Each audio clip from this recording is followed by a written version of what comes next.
You know what, Tamika?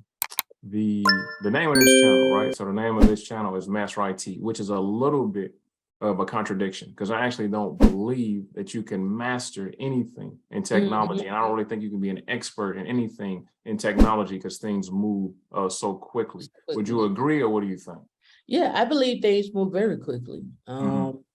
We see that with Kubernetes, when Kubernetes got introduced, and how now if you start talking about SRE, site reliability engineer, or if you start talking about DevSecOps, it's Kubernetes automatically. It's just one of them skills you just gotta have. You gotta weave it in there. Yep. You just gotta weave it in there, right? And then when you start talking about, oh, I want to scale my applications at this company. Oh, are you running containers? Oh, okay. Well, you need Kubernetes, or you need Azure, or you need to understand how to use containers, right? Some people don't use Kubernetes. Some people just really use containers, right?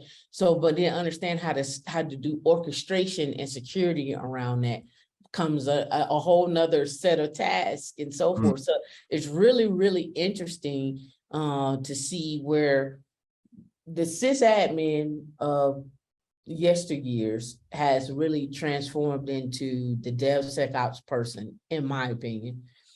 And to take it up another notch, the DevSecOps person is going to either really, really understand programming and application and understanding how to utilize the kernel in some, and make sure you understand how to make sure applications scale, or make sure memory isn't an issue, or processes and so forth, and then creating APIs. Then you start getting into the SRE side of it. But if you are true sysadmin, you could go in either direction. Right. If you had the skill set to say, hey, I sat down and I learned Python. Hey, I sat down and I learned Golang, or I learned Rust, because now, just a sidebar, Rust is now being integrated into Linux as like the one of the baseline languages. So usually it started out at Bash, and then they added Python. Well, it was Perl and then Python. Now it's Rust. Now, Rust is, you could use that across your AI and ML. So now, as a baseline, Rust is coming in. So people who understand that know and understand Rust are also the ones that could be Swiss Army knives, because now they can start looking at deploying applications on the blockchain if they learn how to do smart contracts and so forth. So those jobs now, it was X4 Technologies that were putting out crazy jobs for at least about 2 or 3 months. And I would post them, people like, that's not real, they're lying, this, that, and other. But they were looking for people that understood Rust and how to build smart contracts with 6 months of experience, and they were paying total comp $500,000. If you understood smart contracts and you've been playing with Rust for a year and understood SDLC, software development lifecycle, they were paying people $1 million. Damn so, it. Yeah, so you start looking at stuff like that, and you're like, man, Web3 is like on this other thing, right? And you're looking, and you're saying, I can make it really fast, because you didn't open up too many boxes. So let me go all the way back. So a few things, right?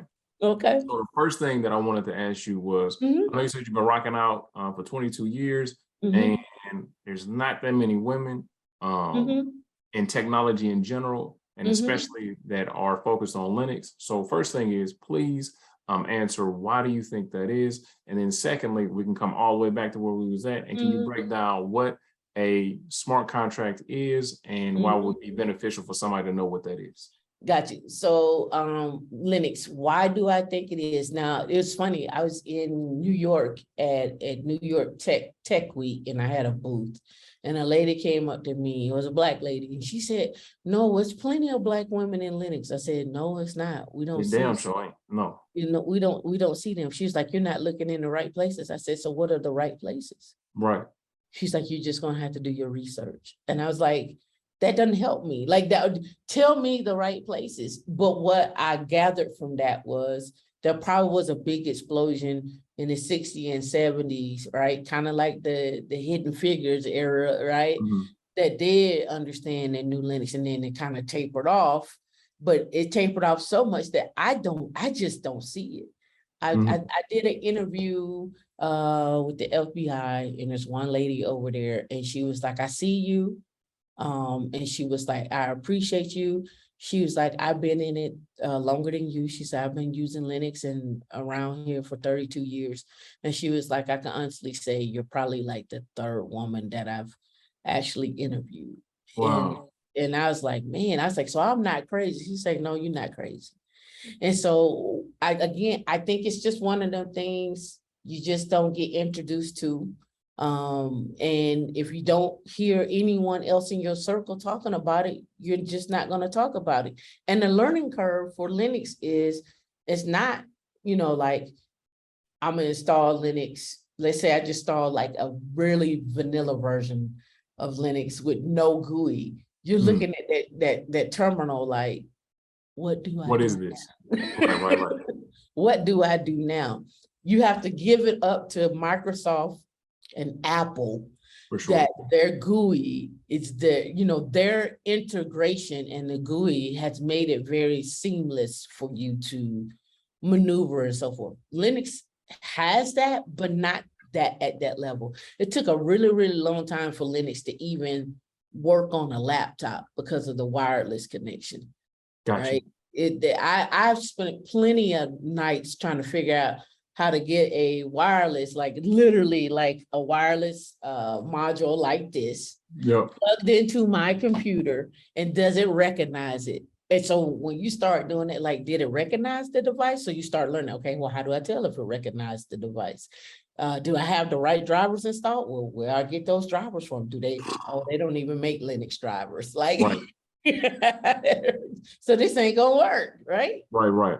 So the nuance of catching on at a user level, just an everyday user level, wasn't there. So most definitely you're not going to hear about it if I can't catch on at a user level. And Ubuntu came out with theirs, right? Dell came out with Ubuntu. System 776 has theirs. There are some laptops out there. There are Linux-based laptops, but an everyday user like your mom, my mom, your dad, it's a wrap. It's a wrap. It's a wrap. Now, you're not gonna get Mama CD to this directory and do a LS and tell me what you see. Now, what Tam is talking about, gang, is so she said GUI, right? So GUI, graphical user interface. Basically, that's what makes everything pretty. If that's not there, you have to know the commands. You got to put in the right command. You got to make sure that you got the right syntax, so on and so forth, or it's not going to work, right? So basically, the kernel, the code, all that stuff is the cars. The transmission is what makes it work. And then the pretty stuff is the GUI. So the doors, the paint, the windshield wipers, air conditioning, all that type of stuff on top of there.